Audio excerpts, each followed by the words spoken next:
Danny Flex from Seconds Out, here with Rocky Fielding, of course. How's life treating you in lockdown? It sounds busy. Yeah. They put the kids in the garden now. They're having a play and stuff. Just trying to keep busy with the best we can. Do you know what I mean? And you're out getting your hour exercise. Got me bag in the back garden now. Got a few dumbbells and keeping the kids occupied. Little play with them and stuff, and just gotta deal with it. Really, it's tough not being able to see people and that, and your routine's out the window, and you're getting up and like take them to nurse, you go in the gym, do your thing, Mrs. goes to work, and now we're all stuck together 24/7. Like I'm going grey by the day. Yeah, I know how that feels, but I've got no excuse for mine. I think I'll be the same as you by June. Well, at least someone will be. Do you kind of wish now that you'd have got a fight in earlier this year before it all shut down, like January, February time, or would it have been too soon after November? Yeah. Yeah, well, after the fight in November, then I was waiting. It just went quiet. Like, I don't know if I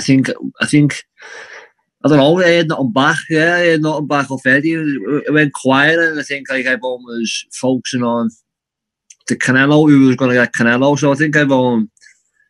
I think see the fighters tweet as well. Like no one was getting any information, and then all dates started coming out like March, April, May, and then they started coming in the dates. So I just like ticked over in the gym, and with Jamie said, "Jamie, what you thinking?" And he said, "Well, we just speak to the NTK and we just see what Eddie comes back with now and see what's available. And May time would be ideal, really." So I was looking for May. On anything really, and it's just to see what the options were. But I went quiet, man. So I'm in the same position really. So yeah, so it must be a bit frustrating because you came back after the Canelo fight. You had a while out after that. You've come back with a good win, and then through no fault of your own, you've been kind of put on the shelf again. Yeah. It's probably like that. I was like that before the Zoliga fight, really. Left to one side, you know what I mean, and then give you a call last minute and stuff. But it was Zoliga. Obviously, it was a different situation. But yeah, I sort of said after the Canelo fight, I just thought, right, I'm going to spend a bit of time with the kids because the last 2 years I put everything in the gym, as I said, and I was on the shelf still for that year. It was non-stop in the gym, and therefore I want to take a bit of time with the kids and just live a bit normal. And then a few months went by, and I was enjoying it, and then I was like, no, I need to get back in. So I was getting back in for the July in the Olympia one, and MTK said come back with a deal. They said get you two fights back, and then we'll get a big one. So I was like, all right, that got me, because I've never had a plan like that. I've never had like you fight in, you get that, you fight down, and that. So I've never had that. So they said get 2 fights in, and then we'll go for the big one in starting next year. So July and November with the dates. Obviously, I broke my toe before the fight in July, the date. So then I was out for a bit, and then got the November call.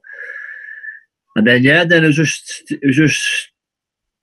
I was like, right, mate, ready for a big fight now. Any big names? Anyone who's I'm still hungry and still targeting the big names and the big fights. But as I said, everyone just was in the same situation. All the belts, some of the champions that just fought around November, and some in like March or May were all booked in. So I was like, I knew then in the head I'm going to be waiting. So just see if Eddie comes back with like a date for like a Dillian White show or something, and get me on whatever time, and just get me back in that feeling again, and then back in the arena, and then maybe around like September time we'll know where we're at and get a big shot at something, go a big name or go to the States. So well, so it was just I'm in the same position that I was after November, the start of the year. So I haven't let it get to me like as much. And then I said, probably seen I had a bit of texting with Chavez, you know what I mean? So, yeah, so that seems to be a fight that we both agreed, and I just started to see if Eddie and MTK can start speaking and see how it is. Don't know. He's a bit of a BARMPOT, Chavez, like, but just a bit, yeah, well, yeah, we got like that's what I've had in my mind now since like being taken over, obviously, and then waiting to get something back, and then I just thought, well, we're just sitting around here and stuff, and then there's not me to start like calling out and doing things. But I just thought I want to have a bit of banter. Like, you see a fighter on Twitter put a tweet about the other fighter, they have a few tweets back and forth. And next minute, they got a big fight out of it. Yeah. And I'm like, I think where I'm at in my career now as well. I'm 32 and I've done like more than what I've ever even imagined. You know what I mean? I've won titles and stuff, and I'm just like got the younger still to get back in the mix for these big fights and see if I can get them, and then get back into them, and then see where we're at like a year or two down the line. And as I said, yeah. So we got tagged in an Instagram picture with Chavez. So I just thought I'll just repost that. I wouldn't I would have ignored anyway. But I just thought, nice later, yeah, just redo it and repost it. And then he got in contact, sent me his number, said, "Get you guys not to get on me." I said, "What are you trying to? Let's do it then." He's like, "I'm up for it. Just tell Eddie and whatever to contact them." I saved his number. I saved his number, and then I WhatsApped him. 1 minute. Just a boxing, get an interview, boxing guy. 2 minutes. Stuck to me. So just WhatsApped and I said, get on. Do you want to FaceTime? I said, do you want to FaceTime Julio? And he's like, what for? I was like, we sort this fight out and stuff. And he went, no. He said, do you want to fight me at 175? I said, yeah, no problem. Let's do it. I feel he said, we'll get you guys to contact. I'm off for fighting you. I'll fight you. So forwarded all to Eddie, and Eddie said they fancy the fight. So he come back with that sort of thing. He might have been mentioned down the line because he said they fancy it. But being realistic with the situation we're in, it'll be like September, October. So now that got mentioned, I've like thought, right, I can do me taking over now and keep the lockdown stuff, but it's just get cracking for September, October then, and hopefully they can speak and get something or another big name or something, or a big fight for me if it can't be him. Do you know what I mean? So I've got a million questions about this, obviously, but what was the post originally that he tagged you in? What was it?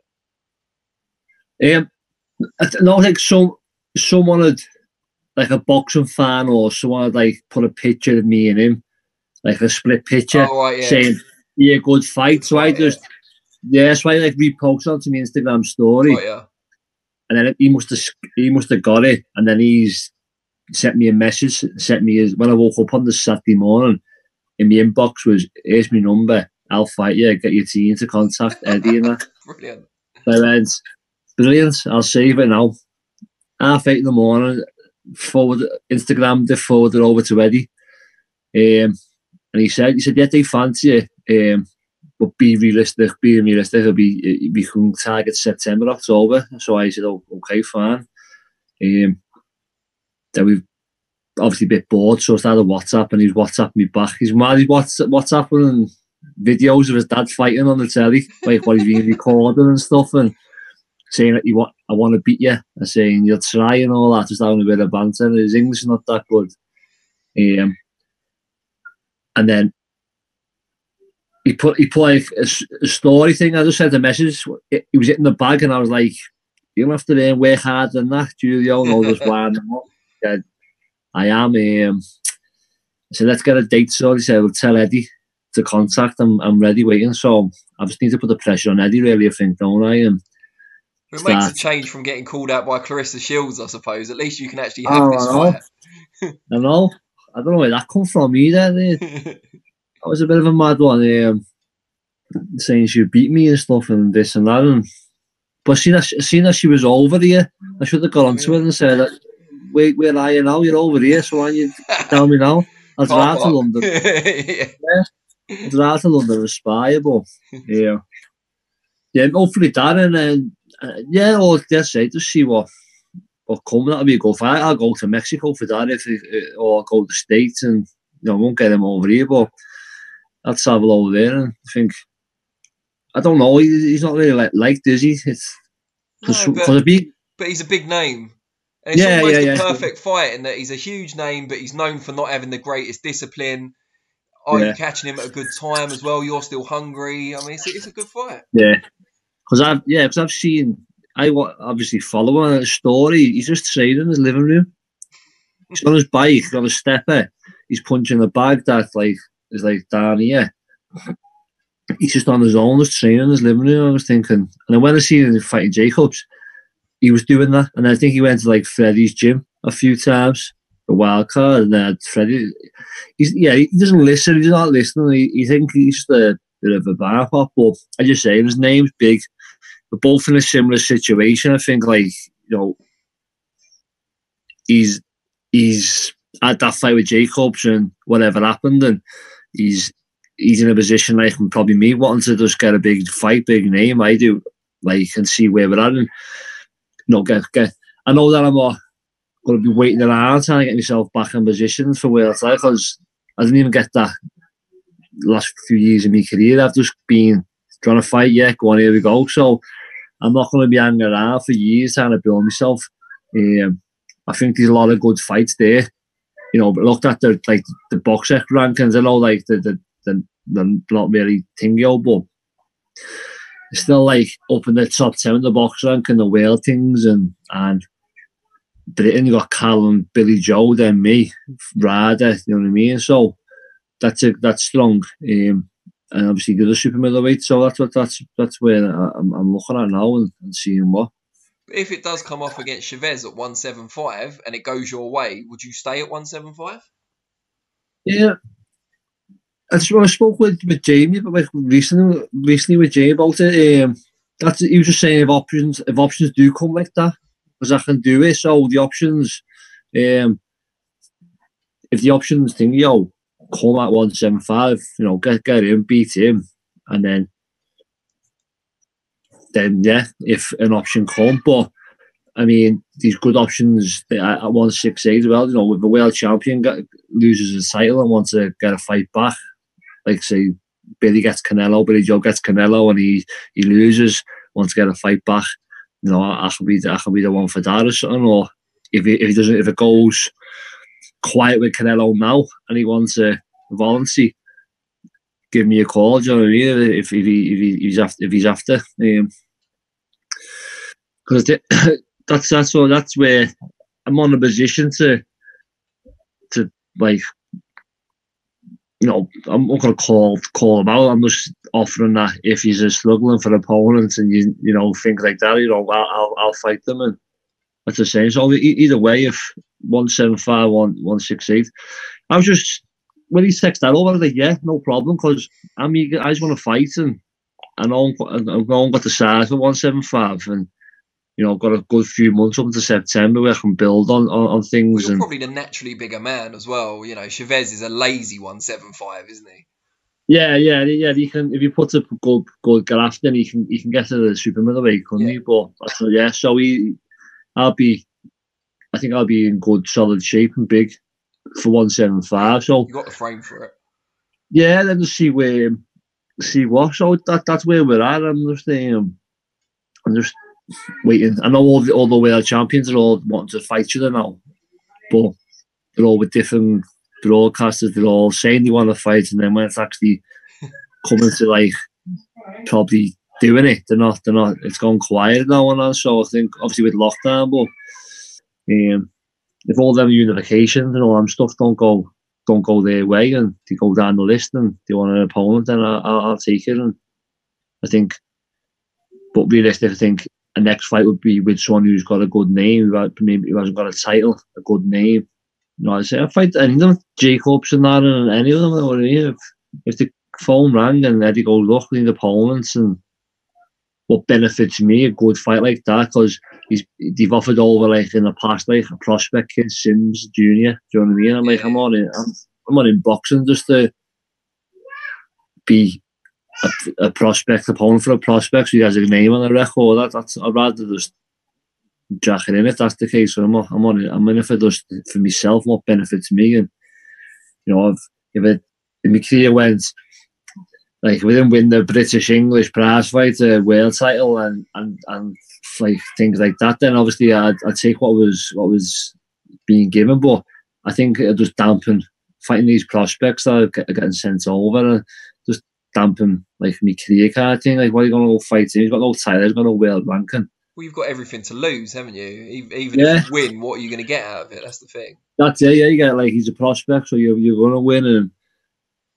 and he's no title, he's still no rank, and he's still no position for a big fight. So that got mentioned, like, last year to me. I got offered fights back at Madison Square Garden on the Triple G undercards the week after Joshua fight and the October fight against the kid that he's got, that Ali kid. Yeah. But at the time after the fight, we're coming from fighting Canelo in December and then back into the camp and then fighting a prospect in June, back at the guys, and I was going to relax with the kids, and then got back in the gym, and then he got a text saying he's been offered there to fight this kid. I said, when? He went, October 5th. 4 weeks away. I don't take the piss. Give that Tom Lofton a message on Twitter and said he's taking the piss. So he said, no, I've been speaking with Eddie weeks ago about it and that. I said, I've only been told. So I said, let's just see how next year plans out, and if it's eliminated for something like that, if something's worth. But as it stands now, I'm just focusing if I can get a Chavez fight, because I think he's in a similar position. Off going off Jacob's fight, and like he probably wants to get back out there and who he wants to fight or whatever. But realistic, we've both agreed. I won't shy away. I don't politics now. He's probably wanting big Canelo fights. He's not going to get the Canelo fight. Chavez, I don't think he'd ever get that again, would he? Do you know what I mean? I don't think he didn't put up a good enough performance the first time to get a rematch, I don't think. Unless he beats a massive name since, kind of thing. That's what I mean. So he's like, when he's saying he's agreeing on it, and I'm in a position where I said I'm not in a position to go right into world title fights and that. But I said if I get offered to fight for one, if they're struggling for opponents, and I'll be there kind of thing. So that's where I'm just looking at the top guys and the big fights and getting back, like, that feeling back, and then big fights and the everything. I missed it for a bit, but I enjoyed the missing of it, because I've been torturing myself the last few years to break through on a big fight, and then it finally came, and obviously didn't go my way, but everything about it was like. So it was still a big fight. No, yeah, I mean that was the best week, the best feeling. I mean, winning that was unbelievable. Everything about it, 5 weeks notice. I mean, just everything. But that, and then the Canelo one, obviously and then I said I don't want to go back into a big press conference. I want to go on a big matching show. I said I want to go on a little fight. If anything, put me on like 5 o'clock, because I didn't want that feeling of back in a press conference, back speaking back, because all I was getting spoke about was the fight, and it was like when a good. They were asking about what you want after this. I was like, well, I've said this hundreds of interviews. I don't want to go back on a big table, a big show, and then get asked about it again. I said, just get me on a low fight. And that was my option, is to fight in the Olympia. Got a bit of stick saying you were fighting a Madison Square Garden, you're fighting Olympia. Fucking hell. You're fucking this going back and that. But I was like, no point tweeting back to them. I was like, it was me. I said I didn't want to go. Want to go back on a little show, get a win, and then now this year, like the start of this year, ready to put my foot back on the gas, because I know, as I said, I've got probably 3 fights and get three big fights or 3 fights next last bit of my career now and get a title out of it in a big fight, and I'll be Even though happy that with fight that. didn't go your way though against Canelo, clearly it's given you a bit of a taste for the big occasion, right? Yeah, that's what. Yeah, and that's why I'm saying that I'm missing that now. Like, yeah, because it was all new to me. It was a bit like they're used to having the 24/7s with them. HBO had the zone for 10 days with me, and it wasn't I know excuses I will against it. I never had, and I know that I lost, and it's not an excuse, but I did have the best of like camp, because maybe you just probably seen when they're all waiting to see who he was fighting, and then no one knew, and then he'll just go with 10 weeks. That's what happened to me. I got a phone call fighting Canelo the 15th, so when I looked it up, it was 10 weeks time. I just won the fight with Zúñiga. The little girl was born in September. A few weeks later, I got a phone call to fight him in December.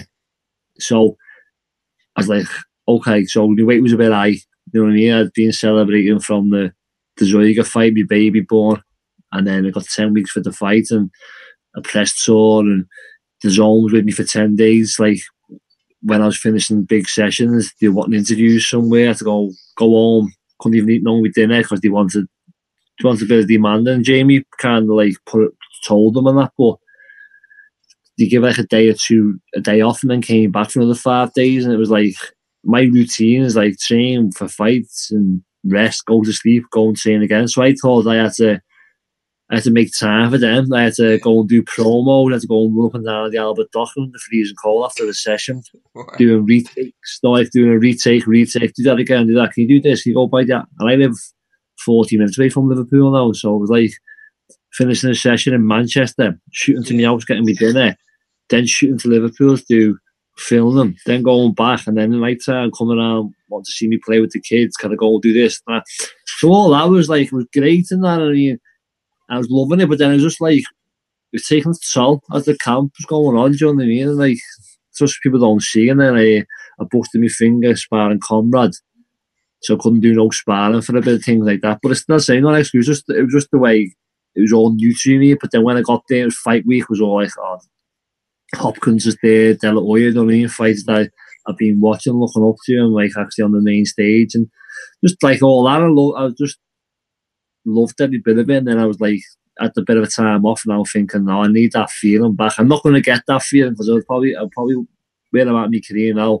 But you never know, because you never know if fight Canelo, so you never know in this boxing. But I say to myself, like, you're probably never going to get that again, that feeling, that main fight, world champion against Canelo at Madison Square Garden. You're not going to get all that again. And then like, no, I will. And then you go, no, and just thought yourself being realistic, but then you don't know. But I love if that you get feeling. one that's not quite as big, but you win it, that kind of makes up for it not being as big, doesn't it? Yeah. That's what. Yeah. So I mean, I think with me now, all I need now is a big win next fight, a big name, a good opponent where we're both in the same position or whatever else, or as I said, if they phone up and there's a world title that they're all Callum struggling for opponents, or whatever, or Billy Joe is and Plant or whatever, then that's it. But I mean, being realistic, next fight it'll have to be like a big name for me to get me up for it, and a good name, and then, as I say, one win away from getting that, and then right back in the mix for any of them then, really. So that's me mindset, my plan now is that, and hopefully I've just got to start tweeting Eddie more and messing Eddie more, because you're going quiet on me. So I don't know. It seems like fighters are coming to you. Maybe you should just wait. I know, that's it. I got to say, they're all ringing after that fight. The phone didn't stop for all fights. They're like, hell, I couldn't get a fight 7 months ago. Now everyone's wanting to fight me. I said, great, but it didn't benefit me. It was fights that were benefiting them. Do you know what I mean? So, and then as I say, I thought Chavez probably would have blanked me. Probably would have said, "Oh, fuck off," whatever.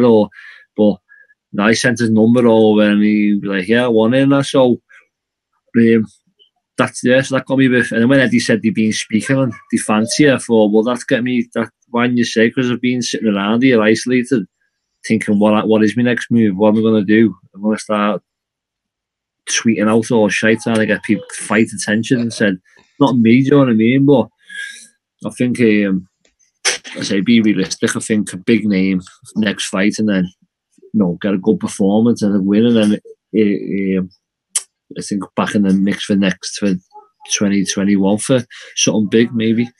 That's where I'm thinking. As I say, I'm on my last 2 years now of it.